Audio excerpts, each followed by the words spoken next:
Hi hello, ഇന്ന് നമുക്കൊരു easy breakfast കറി ആയാലോ. ഇന്ന് നമുക്ക് കുറുമ കറി ഉണ്ടാക്കാം. അതിന് വേണ്ട സാധനങ്ങളാണ്: ഒരു സവോള, ഒരു ഉരുളക്കിഴങ്ങ്, ഒരു 6 ബീൻസ്, ഒരു ക്യാരറ്റ്, 3-4 പച്ചമുളക്, ഒരു വലിയ തക്കാളി ആണെങ്കിൽ ഹാഫ്, ചെറുതാണെങ്കിൽ ഒരെണ്ണം എടുത്ത് കുഴപ്പമൊന്നുമില്ല. പിന്നെ ഒരു സ്പൂൺ ഇഞ്ചി വെളുത്തുള്ളി പേസ്റ്റ്, ഒരു ഹാഫ് തേങ്ങ, പിന്നെ ഒരു 3-4 ഏലക്ക. കുക്കറിലാണ് ഉണ്ടാക്കാൻ പോകുന്നത്. അതാകുമ്പോൾ ഈസി ആയിട്ട് നമുക്ക് ചെയ്യാം. ആദ്യമായിട്ട് ഇതിൽ വെളിച്ചെണ്ണയാണ് ഉപയോഗിക്കുന്നത്. വെളിച്ചെണ്ണ ഒഴിക്കണം.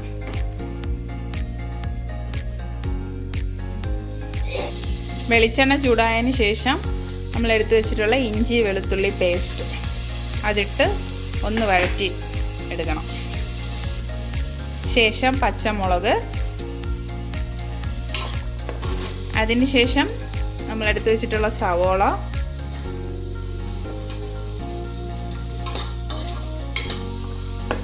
ഒന്ന് വഴറ്റിയതിന് ശേഷം കളറൊന്നും മാറണ്ട, ഉരുളക്കിഴങ്ങ്, ബാക്കി നമ്മൾ എടുത്തു വെച്ചിട്ടുള്ള എല്ലാ സാധനങ്ങളും, ഉരുളക്കിഴങ്ങ്, ക്യാരറ്റ്, ബീൻസ്,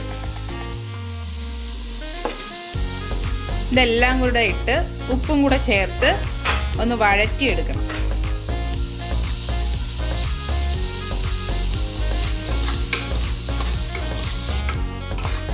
ഇതിന് കളറൊന്നും മാറാൻ നിൽക്കണ്ട.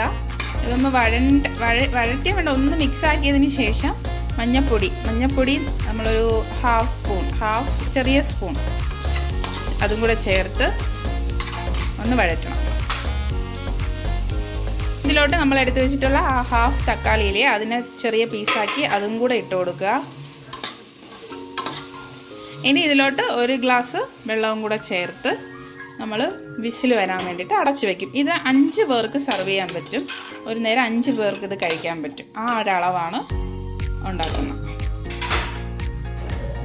ഇനി ഇത് അടച്ചു വെച്ച് 2 വിസിൽ വരും വരെ വെയിറ്റ് ചെയ്യണം.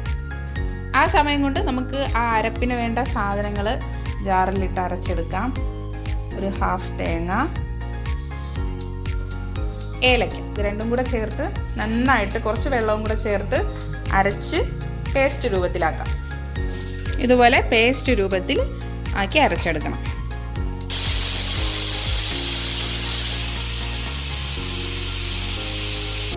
അങ്ങനെ 2 വിസിലും കേട്ടു. ഇനി ആവി പോകും വരെ വെയിറ്റ് ചെയ്യാം.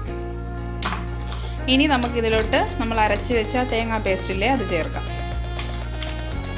ഇനി ആ ജാറും കൂടെ ഒന്ന് കഴുകി ആ വെള്ളവും കൂടെ ചേർത്ത് നന്നായിട്ടൊന്ന് മിക്സ് ആക്കാം.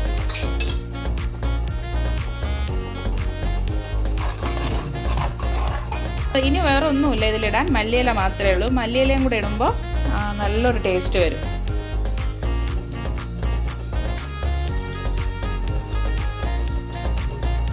ഇത്രയേ ഉള്ളൂ. ഇതാണ് കുറുമക്കറി. ഇത് പുട്ടിൻ്റെ കൂടെ, ഇടിയപ്പത്തിൻ്റെ കൂടെ, അപ്പത്തിൻ്റെ കൂടെയൊക്കെ നല്ല ബെസ്റ്റ് ആയിരിക്കും. എന്തായാലും ഒന്ന് ട്രൈ ചെയ്ത് നോക്കണേ. കുട്ടികൾക്കൊക്കെ നന്നായിട്ട് ഇഷ്ടപ്പെടും. വലിയ എരിവൊന്നും ഇല്ലാത്തൊരു കറിയാണ്.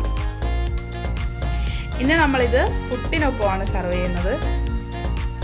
പുട്ടും ഈസി കുറുമക്കറി.